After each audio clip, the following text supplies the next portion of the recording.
All right, so we're here with Jada Hustler, Jada Hustler, Jada Hustler. We're here on the Artistic Introvert podcast, or we're going to say vlog for right now because I don't know what I'm going to do with it. Why you look so stiff over there, man? Come on, man. We're here to have fun, man. Yeah, but no, I've been working with Jada Hustler for a minute. Very, very talented artist. So today we're just going to have an interview just to kind of get inside the mind of, a great artist, a lyricist, entrepreneur, a couple of different things. How you feeling today, boss man? Yeah, I'm good. I'm good, man. How about you? I'm good, man. I'm good. I'm wishing this cold would let up. I don't really catch you much for that. Yeah, me too. So I'm gonna start off by asking a couple of questions. So this ain't your normal podcast, right? So this is the thing. I like to ask questions that kind of get you thinking outside of the box. So just be prepared for that. So I'm gonna go ahead and say that.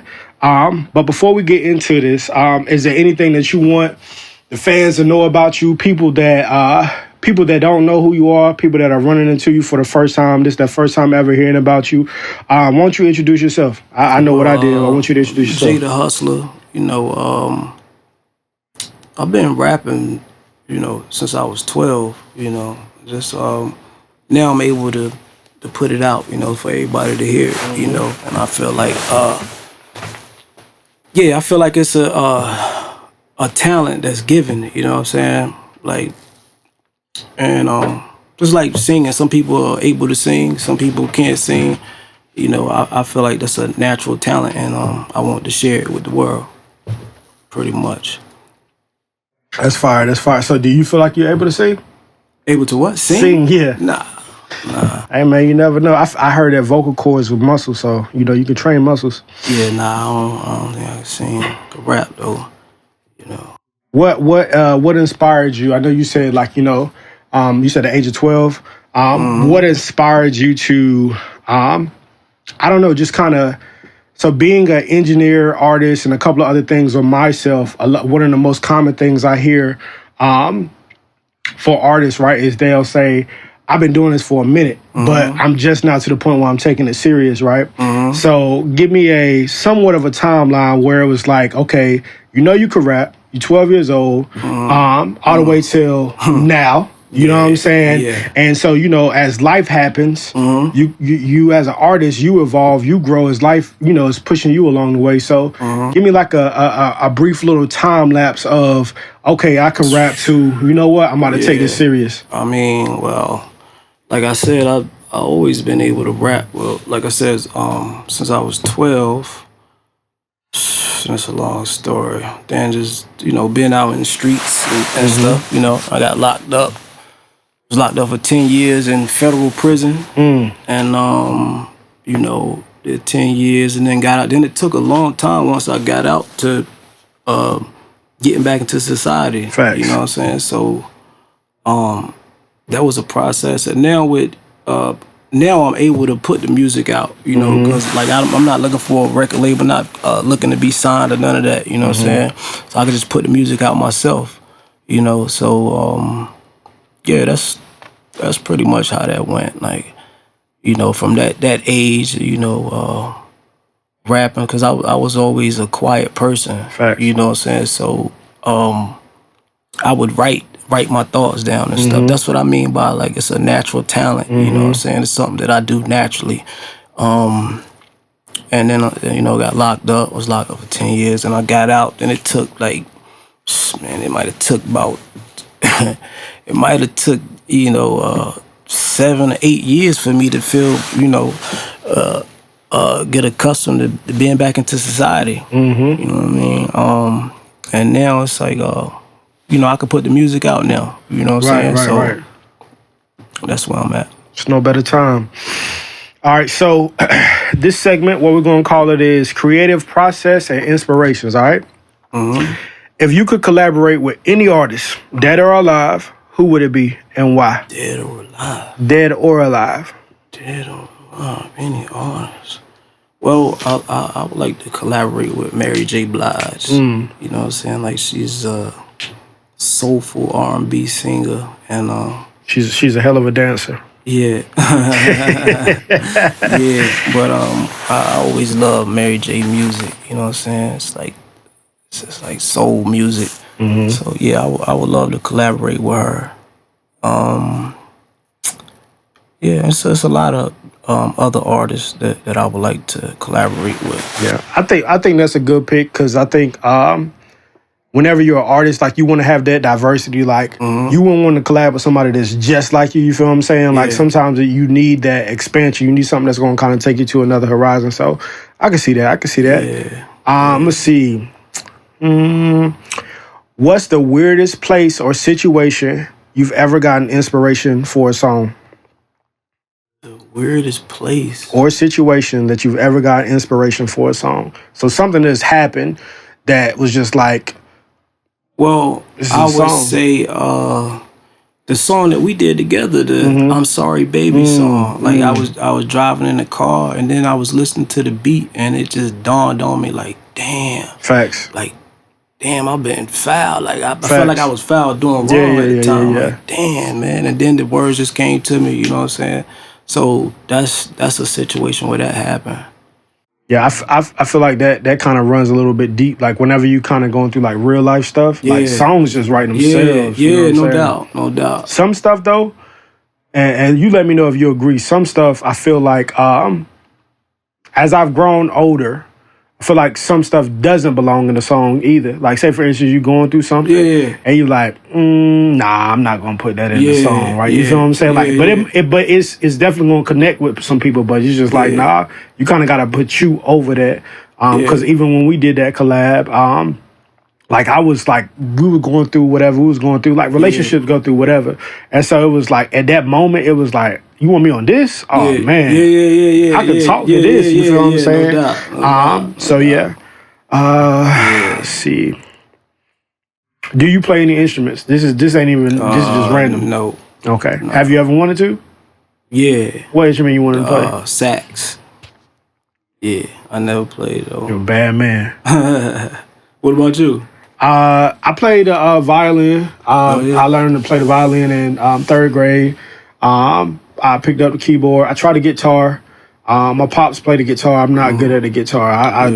It just ain't it for me. But I love. That's like one of my favorite instruments to hear, an acoustic guitar. Yeah. It's so many different ways you can go with songs on them. Yeah, I love saxophone. How it sound. Yeah, I love that. Like jazz and all that. Nah, facts. Jazz got his own little language. Yeah. Let's see. What's one lyric of yours that you're especially proud of, and what is the story behind it? Or let's just say, what's one bar? Like, you know what I'm saying? You ever said a bar in a song where you like, that's hard. You feel what I'm saying? Yeah, well, it's a song. It's the HUSTLER song. Well, I mean, it's like, I wouldn't say it's necessarily one bar, but it was like, I travel across state with a car full of weight. All around the world for the diamonds and pearls. Mr. Yes, BOSS, no trouble, no stress. See, I want what I want, I can't settle for less. Pedal to the metal, nigga, I am the best. Only myself to impress, so fuck all the rest. You don't own a vest, so it's straight to your flesh. Remember when the fuck, nigga, I told you owe me? You do not know me, nigga, you are not my homie. Shit you saying, it ain't real, nigga. You are just a phony. 1 + 1 = 2, but you tell us it's 5. You a turkey that is jive must be murky in your eyes. I strive to be wise, so I see through the lie. That joint right there, I like that. So it took you there right there. It took you there. Yeah. Nah, I feel that. And when you were recording it, I could tell like it was. You definitely had the energy behind you when you were recording that. Yeah. Now this is. I've never heard this question answered before. Asked or answered. If you had to pick a new stage name right now, what would it be? A new stage name. New artist name. Yeah, I know what you're saying. I actually, I'm not sure. I know I was talking to my cousin about my name, my cousin Cocaine K. Shout out to Cocaine K. And I was like, should I go with Jay the Hustler or Mr. Rip Mics or something like that? You know what I'm saying? So I don't know. Maybe something like that. I don't know. I'm not sure. You got your artist name before the era of Lil Remember when Lil Wayne came out and all them, you know, that they had a whole little phase, Lil Bow Wow, Lil Romeo, Lil Fizz, they had a whole lot of things. So let's see. What's one hobby or talent you have that has absolutely nothing to do with music? Something you enjoy? Oh, reading. You like reading? Yeah, I love reading. That's fire. Yeah, I plan on reading. I plan on reading 12 books this year. I want to read a book every single month. Yeah, that's a good goal. I think my struggle has been. I used to really love reading, but I don't like reading books about like finance and stuff like that. You feel what I'm saying? Yeah. Like my thing was always like I like fantasy, so I live in the real world so much. I like stuff that takes me to a different place. I know what you mean, because that's what I be saying about movies. Like I don't want to see a movie with a bunch of stuff that we see in real life. Like I want to see some sci-fi type stuff. Right. Facts. Take me away from here. No doubt. But books. I like books that's personal help books and self-help books and stuff like that. Name me one. Somebody might need to go find a good book. Think and Grow Rich. That's one right there. You know what I'm saying? It's that's a good book. I just I read. I ponder over words and stuff a lot. When I read. All right. Okay, so I read Rich Dad Poor Dad. That was a good book. I read that. And it was more or less, I was in that phase of like I gotta make some money. You feel what I'm saying? So I was motivated to read that. Now when I'm trying to make it a part of my everyday habit, like I'm like really selective about what I'm choosing. You feel what I'm saying? So it's like I don't want to just read because I do stocks and stuff, right? But I don't want to just read they got books on trading stocks, bro. I'm gonna be so lost in that. Like it's not gonna pull me to the next page. You feel me? Yeah. So I'm selective over that. So we coming to the end. I'm gonna ask you some 5 rapid fire questions, right? So it's just gonna be boom, boom, boom. Just the first thing that comes to your mind. Okay. All right. Vinyl, CD, or streaming? Vinyl, CD, or streaming? CD or streaming? I'm streaming. It's the easiest. It is.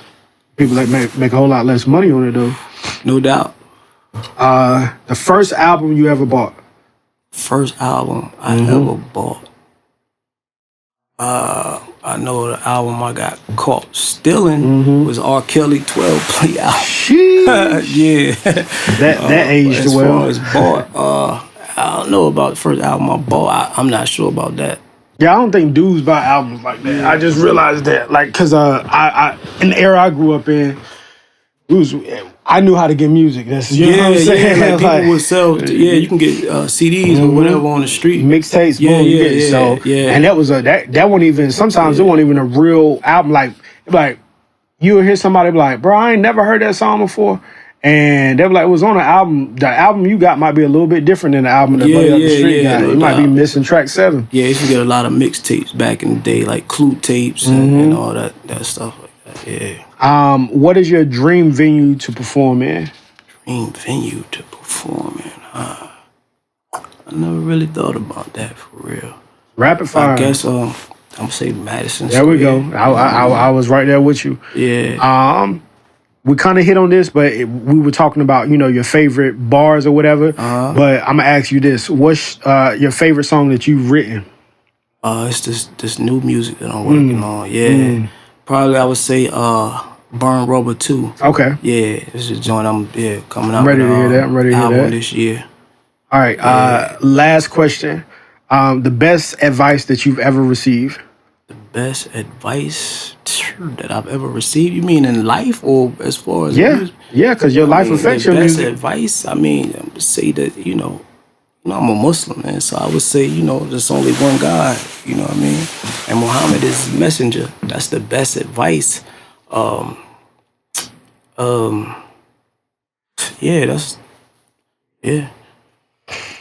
I mean, I don't see a better way to end it than that. So again, we got my boy Jay the Hustler here.